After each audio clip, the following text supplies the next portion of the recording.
Terve! Joo, tuossa pyörän laakeria aloin vaihtaa. Tuhti oli sisempi laakeri rikki, oli hyvä tuuri.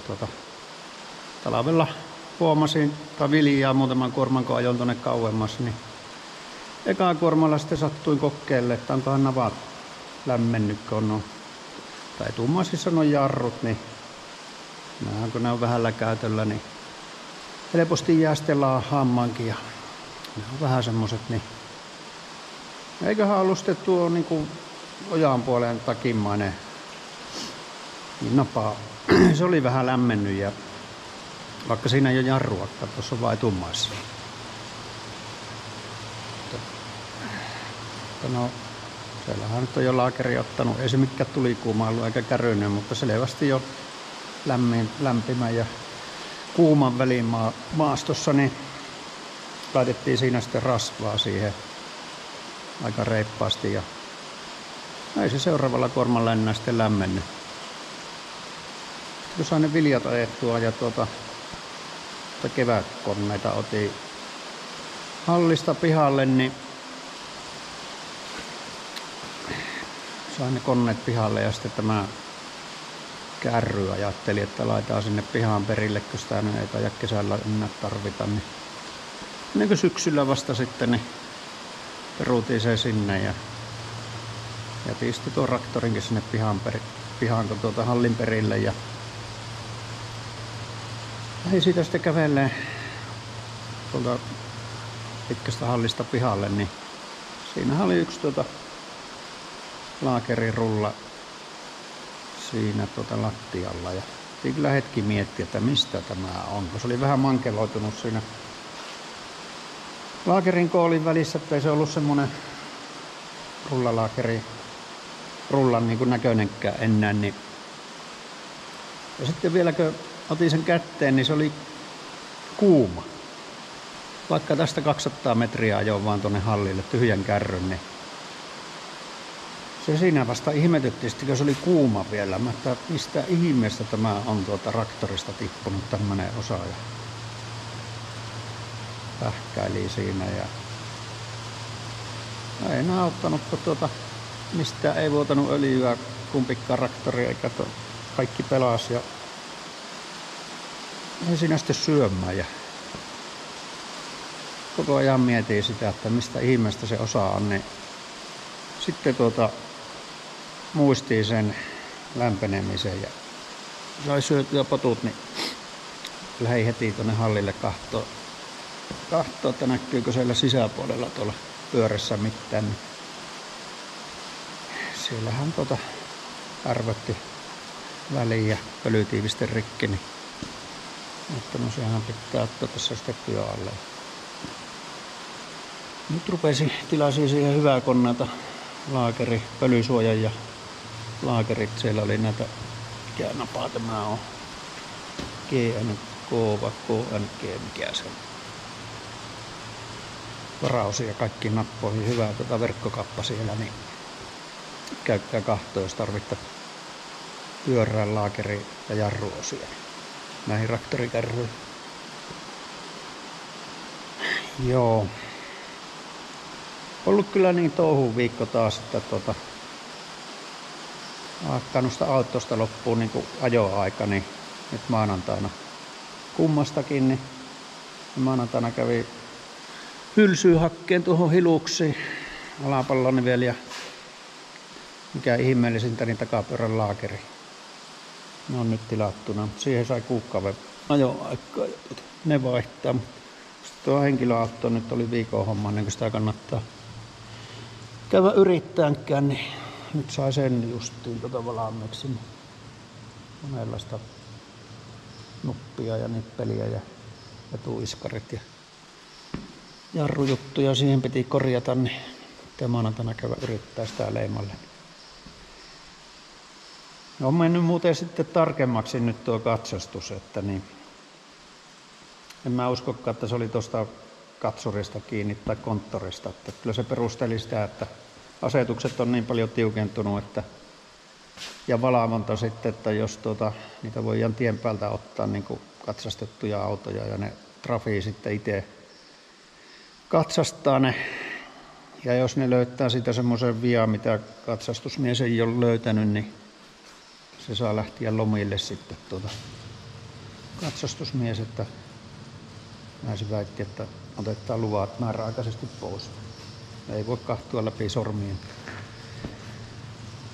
Ja me kaikki, jotka ajettaa näillä vanhalla autoilla, niin tulee helposti sitten jalkamies kyllä ehtittävä uusi vanha romu tilalle, että noin kerta kaikkiaan niin ei kyllä jää huomaamatta, jos on väliä jossakin. Kuitenkin näissä jo 15 vuotta, 20 vuotta vanhassa autossakin tuo alusta on niin aika monimutkainen, että muuta niveliä ja nuppeja sillä aika paljon, niin siellä on mahdollista löytää välystä. Ensi viikollekin on jo sovittu sitten niin monenlaista palaveria, ruiskun katsastusta ja kaiken maailman aamupäivät täynnä. Kiirettä pitää. Joo, mutta niin. Tämä on vähän rikososa, kun mä otin 2 näitä pölysuojaa, niin se on semmonen pelti, missä on tuo kumi.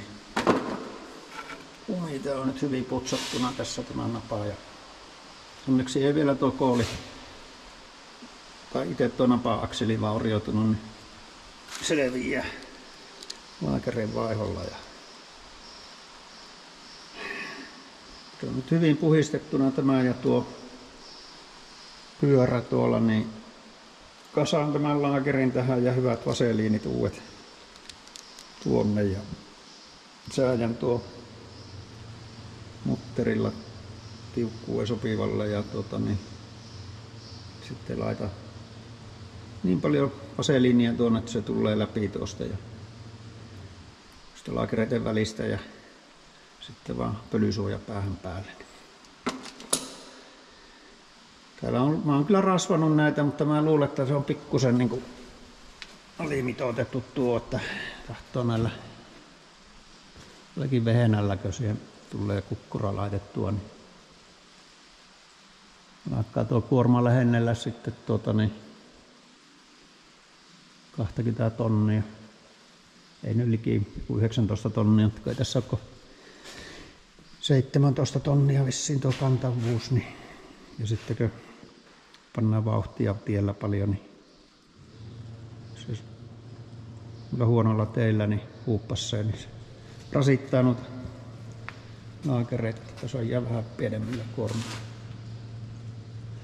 Tuota rehuajua enää oot, sekin on vähän isonlainen tuo 40 kuution laatikko tähän. Niin silläkin sai varmaan märästä rehusta, kun se ylältä päin puhallettiin, niin melko raskaita kuormia tuli. Joo, mä nyt kassaan tuon laakerin ja katsotaanpa sitten lisää.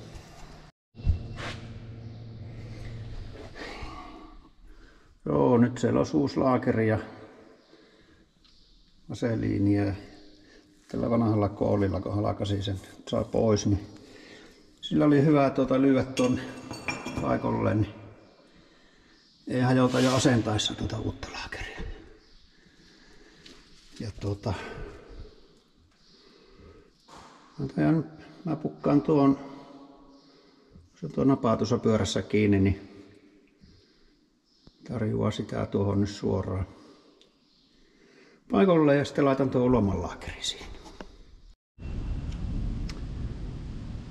Joo, nyt alkaisi olla laakeri remontti loppu suoralla, tää uusi sokka siihen vielä ehtiä ja taidan käydä tuolta naapuripitäjän tavaratalosta ehtii, josko siellä 65 millistä hylsää, että sais nuo muutkin navat mä käytän auki ja katon mitä sinne näkyy ja säädän nuo laakerit. Niin se on niin syvällä tässä tuo mutteri, että on vähän hankala muuten päästä käsiksi, mutta nyt se pyörii ihan mukavasti ja kyllä mä käyn pikku lenki ajaa, niin kun laitan tuon pölysuoja siihen, kunhan tuo sajen loppu tai joskus.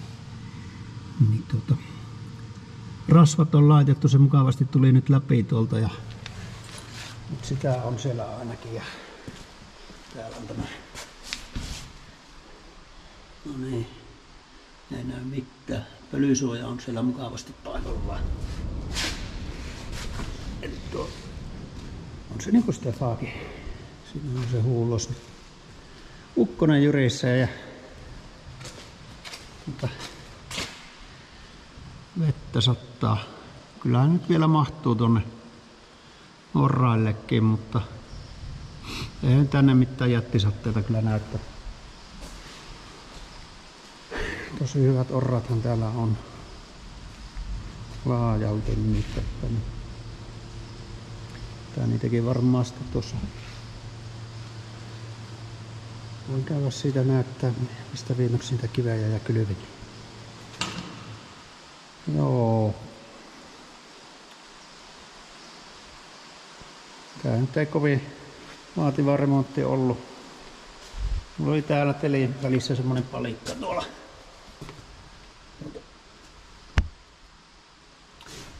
Palikka, niin pystyi sitten tuolla vetokoukulla säädelleen tuota korkeutta ja tällä pienkuormailla sitten pynnäsin tuota rengasta tuonne paikalle.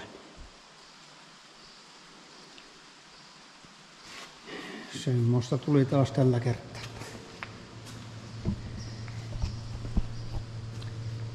Joo, kyllä mä päätin, että mä annan ton tukan kasvaa, vaikka se nyt häirihtikin sitä jotakin. No viime hetket kuitenkin, mulla on ikään ollut pitkää tukkaa, niin mä ajattelin, että kokeillaanpa nyt vielä. Ennen kuin se lähtee pois päästä, niin kasvattaa vaikka tuohon olkapäälle asti semmoisen jonkunlaisen parrankin. Kokeilla semmoista luukkia välillä. Ei ole mitään merkitystä. Ihan huviksi.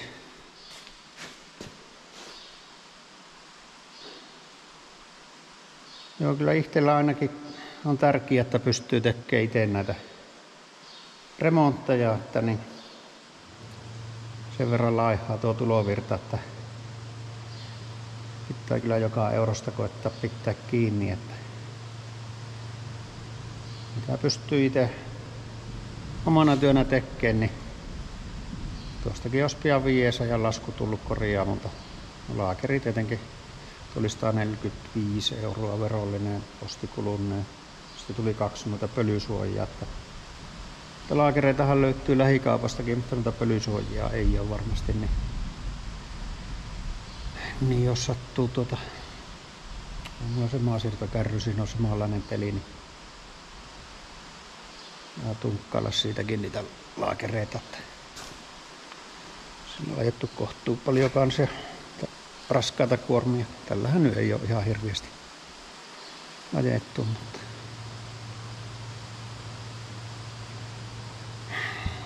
joo. Vaikka siinä niin rupeanpa tässä lämmittelemään pihasaunaa ja tämän päivän tunnit alkaa olleen täynnä.